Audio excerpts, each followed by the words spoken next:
So let's move to our reading for today. This is a terribly sad case of an infant who just did not stand a chance. The case is Jones versus United States, and in this case, Jones was charged with manslaughter. Remember in an earlier lecture, I said it's so important to figure out what they're charged with and what they're convicted of. In this case, the crime of manslaughter requires the killing of another person with the mens rea of criminal negligence. In this lecture, we're only going to focus on the act of the killing. That's the actus reus of the crime. Did Jones kill this baby? So let's take our rules from before. Did she do a voluntary affirmative act that caused the baby's death? Well, she didn't shake the baby, she didn't suffocate the baby, she didn't do any voluntary act that killed the baby. So now we're going to turn to the omission analysis. Did she fail to act when she was required to do so? Because if she failed to act when she had an obligation to act, then we might in fact find that she killed the baby. The first thing that I want you to do is check out the caption of this case. It says Jones versus United States. Usually we are reading state cases, and usually homicides are state prosecutions. So normally it would usually say Jones versus state.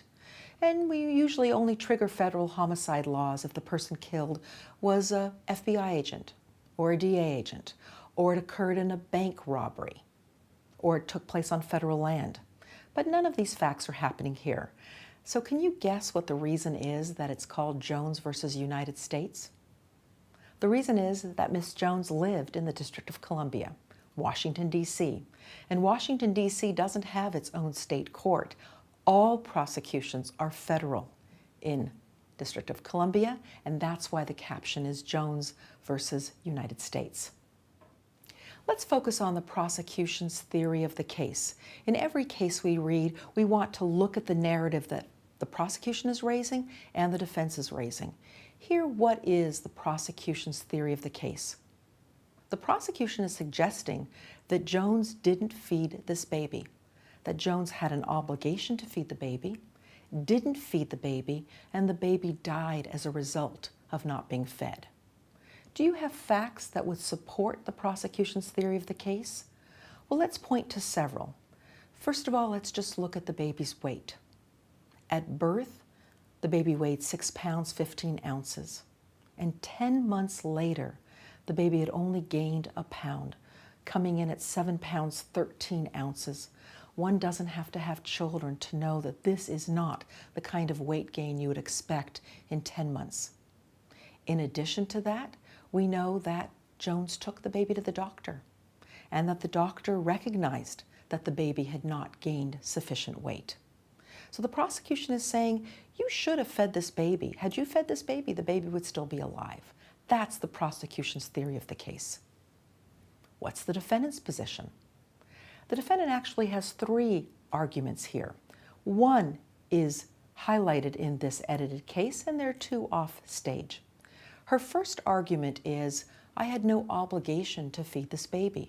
I had no legal duty based upon our 4 categories. Morally, this is highly problematic to think of a person having a baby in their home and not feeding that baby. But that's Jones' first argument. I don't have a duty to feed this baby. Shirley Green, the mom, has the duty to feed this baby, not me.